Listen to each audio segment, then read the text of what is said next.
Hola a todos, ¿listos para otro Deep Dive? Listo. Hoy nos vamos a meter hasta el fondo de un caso, en Cabo San Lucas. Ah, sí. Una confrontación bastante tensa. A ver. Imagínate manifestantes protestando por la falta de agua, periodistas cubriendo la noticia. Ajá. Y de repente, ¡boom! La cosa se pone fea. Y Uy. todo por una sola palabra. ¿Y cuál fue? Chayoteros. Uf, sí, esa palabra pesa mucho en México. Y más cuando va dirigida a periodistas. Claro, no es una simple ofensa, es una acusación muy seria. Para la gente que los escucha fuera de México, es importante entender bien este término. Sí. ¿Puedes explicarnos qué significa chayotero y por qué causó tanto problema? Claro, en México, chayotero se usa para describir a los periodistas que manipulan información a cambio de algún beneficio. O sea que no son objetivos, Exacto, es como decir que son títeres de alguien con poder. ya sea político o económico, Exacto. y que traicionan la confianza del público. Y así es. Con razón, la cosa se puso tan caliente. ¿Y qué pasó exactamente en Cabo San Lucas?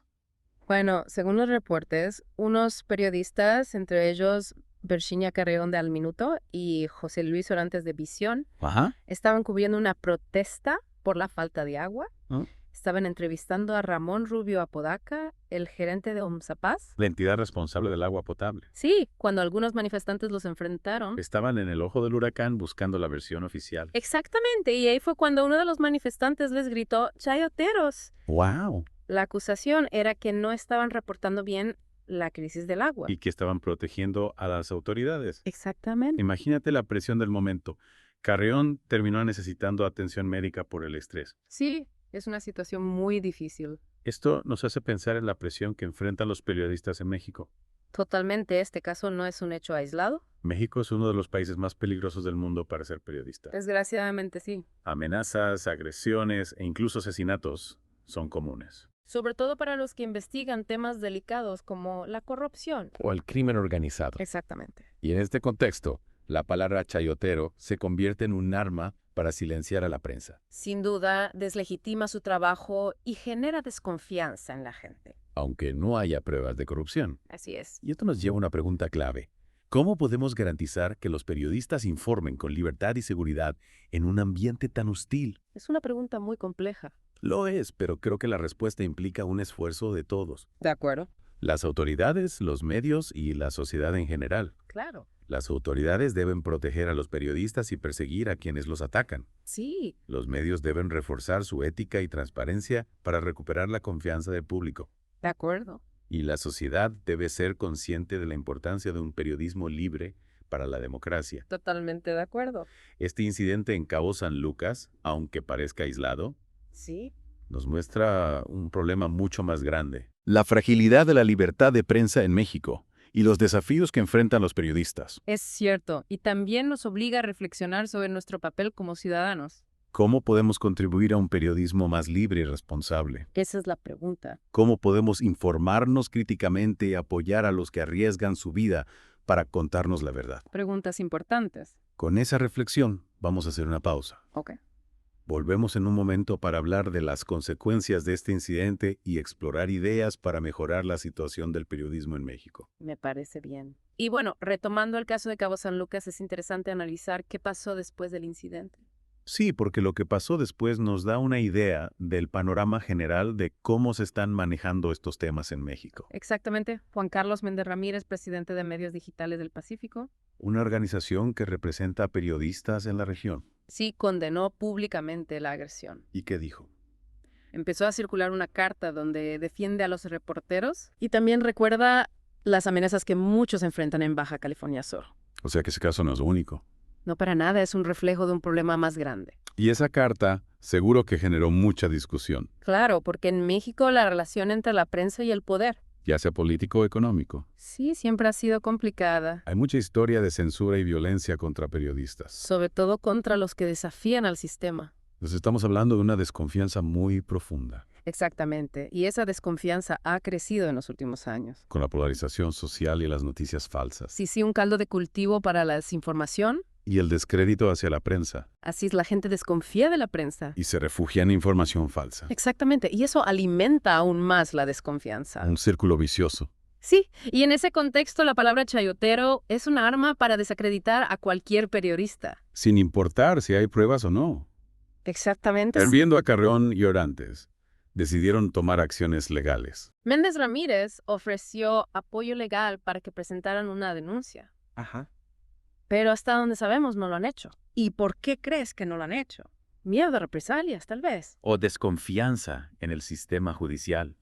Podría ser una combinación de factores. Muchos periodistas sienten que denunciar no sirve de nada, Que el sistema no los protege. incluso que los pone en mayor riesgo. Exactamente. Es una situación muy desalentadora. Sin duda, si los periodistas no se sienten seguros para trabajar, ¿Quién nos va a informar de lo que realmente pasa? ¿quién va a fiscalizar al poder?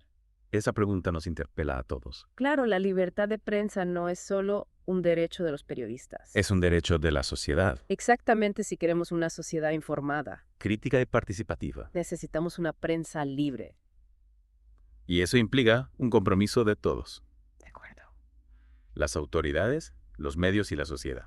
Sí, Las autoridades deben garantizar la seguridad de los periodistas. claro. Los medios deben ser más éticos y transparentes. Para recuperar la confianza del público. Y la sociedad debe valorar el derecho a la información. Totalmente de acuerdo. Este caso de Cabo San Lucas nos da una oportunidad ¿Hasta qué? para reflexionar sobre la importancia de la libertad de prensa Sí, y para tomar acciones para protegerla. de acuerdo. Y hablando de acciones, ¿qué podemos hacer nosotros como ciudadanos? Para contribuir a un periodismo más libre y responsable. Bueno, para empezar, podemos ser más críticos con la información. No creernos todo lo que vemos en redes sociales. Exactamente, contrastar las fuentes, buscar información diversa. Analizar lo que leemos y escuchamos. Sí, convertirnos en ciudadanos más informados. Y responsables. Exactamente. Y también podemos apoyar a los periodistas que hacen un buen trabajo, Difundir su trabajo, denunciar las agresiones. exigir a las autoridades que los protejan. No quedarnos callados ante la injusticia. Así es, la libertad de prensa no se defiende sola. Hay que alzar la voz y actuar para protegerla. Totalmente de acuerdo. Y con esa reflexión creo que es un buen momento para hacer una pausa. Me parece bien. Volvemos en un instante para explorar ideas para mejorar la situación de la prensa en México. Y antes de terminar, me gustaría volver al inicio del conflicto en Cabo San Lucas. No olvidemos que todo empezó por una protesta por falta de agua, Cierto. un problema que se repite en muchas partes de México. La escasez de agua es una realidad en varias regiones y las protestas son cada vez más frecuentes. Sí, y esto nos hace pensar en el rol de los periodistas. Claro. ¿Cómo deben cubrir estas situaciones? Tienen que dar voz a las comunidades afectadas, Visibilizar sus demandas. exigir soluciones a las autoridades. En casos como el de Cabo San Lucas, su trabajo es clave para que no se olvide la crisis. Exacto, pero también hemos visto que la relación entre periodistas y sociedad no siempre es fácil. La desconfianza y la desinformación son obstáculos para el diálogo. Es cierto, por eso es importante que los periodistas sean transparentes, ¿Cómo? que expliquen cómo trabajan, cómo seleccionan la información, cómo garantizan su independencia, Abrirse a las críticas. construir confianza, ¿Y desde la sociedad qué podemos hacer? para promover un periodismo más responsable. Fortalecer la confianza. Además de ser ciudadanos informados y críticos, creo que es importante apoyar a los periodistas que hacen un buen trabajo, Difundir su trabajo. denunciar las agresiones. Exigir protección a las autoridades. La libertad de prensa no es un regalo. Es una conquista que hay que defender. Y esa defensa implica un compromiso de todos. Periodistas, autoridades, sociedad. La libertad de prensa es esencial para la democracia. Protegerla es responsabilidad de todos. Totalmente. Bueno, creo que con esta reflexión llegamos al final de nuestro Deep Dive. Sí. Este incidente en Cabo San Lucas nos ha permitido ver una problemática más profunda. ¿Cuál? Los desafíos de la libertad de prensa en México. Y la importancia de un periodismo libre e independiente para una sociedad más justa. Espero que este análisis les haya servido para entender mejor este tema tan complejo. Y para reflexionar sobre nuestro papel como ciudadanos. Muchas gracias por acompañarnos en este Deep Dive. Hasta la próxima. Nos vemos a bien.